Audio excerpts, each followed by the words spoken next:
नमस्कार मित्रमैत्रिणींनो, संग्राम पाटील बोलतो इंग्लंडवरून. मित्र हो, मी काही आठवड्यांपूर्वी एक व्हिडिओ केला होता आणि या व्हिडिओमध्ये एक गर्भवती तरुण महिला कशी स्ट्रेचर नसल्यामुळे, रस्ता नसल्यामुळे, ॲम्ब्युलन्स नसल्यामुळे तिच्या पाड्यावरून मुख्य रस्त्याला एक झोळीमधून कॅरी करून तिला नेलं जात होतं आणि ती वेदनेने विवळत होती, रडत होती. आणि हा व्हिडिओ त्यावेळेला सोशल मीडियावर आला होता आणि मी त्यावर एक व्हिडिओ केला होता.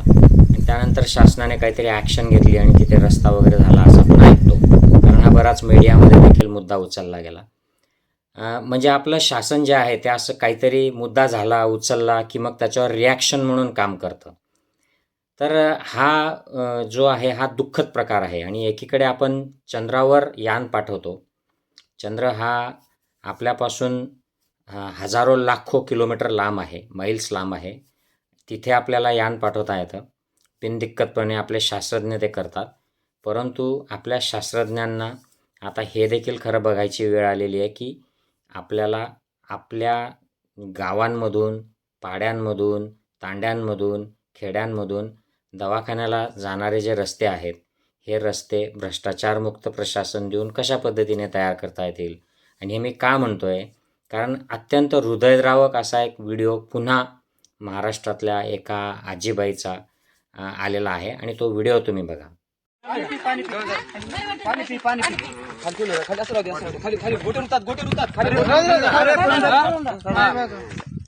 काय झालं आजी? काय झालं? दुकान बापू पोटात रे. छातीमध्ये दुखायला का? केव्हापासून दुकान आजी? लय दुकान का? रात्रपासून दुकान बापू. काय करू रे? तुम्हाला काही वाहनचा परवाना नाही का? इकडे कोण रस्ता नाही का? रोड नाही का तुम्हाला? नाही मा. तुम्हाला हेच रस्ता आहे का? हेच रस्ता आहे बापू. हे होय. चला चला लवकर चला.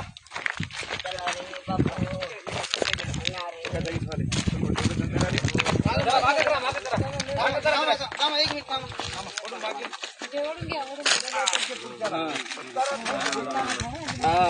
उतरा जरा, दमान घ्या. तुम्हाला काय गाडी वगैरे पहिली जमणार का तुम्हाला आणायला?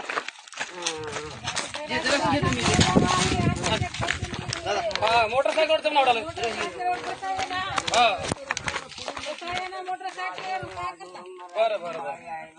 असं का?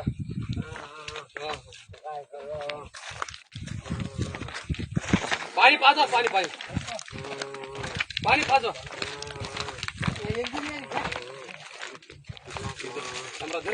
शामरा घे, शामरा.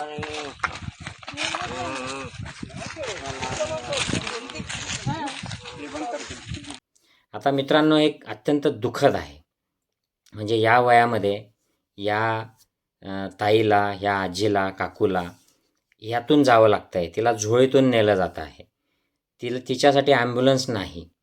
आणि आपण बघितलं होतं की मागच्या वर्षी जेव्हा आमदार चोरीला गेले होते, आमदार पळून गेले होते गुवाहाटीला सुरत मार्गे, त्यावेळेला त्यांना ने-आण करण्यासाठी चार्टर्ड फ्लाईट्स होत्या.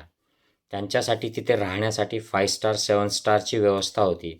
सगळी त्यांना लक्झरी दिली गेली होती.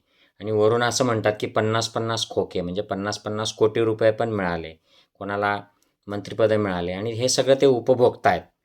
असेच खासदार जे जातात इकडून तिकडे त्यांनाही मिळतं. असेच जेव्हा मोदीजी परदेशात जातात तेव्हा त्यांच्यासाठी जे फ्लाईट असतं, विमान, ऑलरेडी विमानं असतानाही त्यांच्यासाठी 8,500 कोटी रुपये खर्च करून नवीन विमान घेतलं जातं. ऑलरेडी घर असताना त्यांच्यासाठी नवीन घर बांधलं जातं. ऑलरेडी संसद भवन असताना 20,000 कोटीची संसद भवन नवीन बांधलं जातं.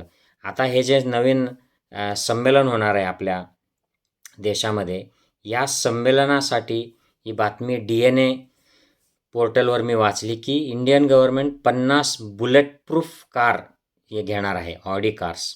आणि याची किंमत 400 कोटी रुपयाच्या वर असणार आहे. केवळ फक्त हे जे गेस्ट येतील त्यांना ने-आण करण्यासाठी. आणि ते थोड्याच दिवसासाठी ते संमेलन चालेल. तेवढ्यासाठी 400 कोटी नुसत्या फक्त कार्सच्या खरेदीवर जातील. आणि ते गेस्ट गेल्यानंतर त्या कार्सचं काय करायचं? तर काही नाही, हे ॲब्सॉर्ब होतील. म्हणजे ते जो खर्च आहे तो होऊन जाईल वन ऑफ. आणि इतर खर्च वेगळा होईल. तर हा सगळा जो खर्च आहे याचा ह्या गरीब बाईला, त्या प्रेग्नंट महिलेला काही त्याचा उपयोग आहे का? तर काहीच नाही आहे. म्हणजे एकीकडे आपण चंद्रयानासाठी फुशारकी मारायची. हे चंद्रयान आवश्यकच आहे.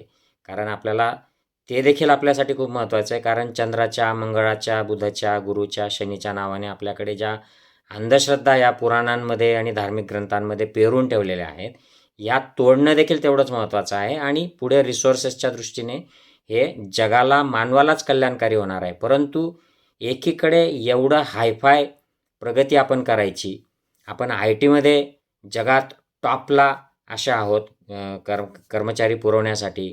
आपण मेडिकल क्षेत्रामध्ये खूप प्रचंड प्रगती करत आहोत. पण दुसरीकडे आपल्याकडे आपल्या मुली-महिलांना अडीअडचणीला नुसता दवाखान्यात जाण्यासाठी सुद्धा रस्ता नाही, ॲम्ब्युलन्स येत नाही, त्यांची तेवढी पण ऐपत नाही आणि आपल्या सरकारची एवढी ऐपत नाही की हे सगळं उपलब्ध करून द्यावं. पुन्हा अजून हा व्हिडिओ व्हायरल झाला, याच्यावर मीडियामध्ये येणार, सोशल मीडियावर बोललं जाणार, म्हणून रिॲक्शन म्हणून अधिकाऱ्यांना आदेश दिला जाईल आणि तिकडे रस्ता तयार केला जाईल.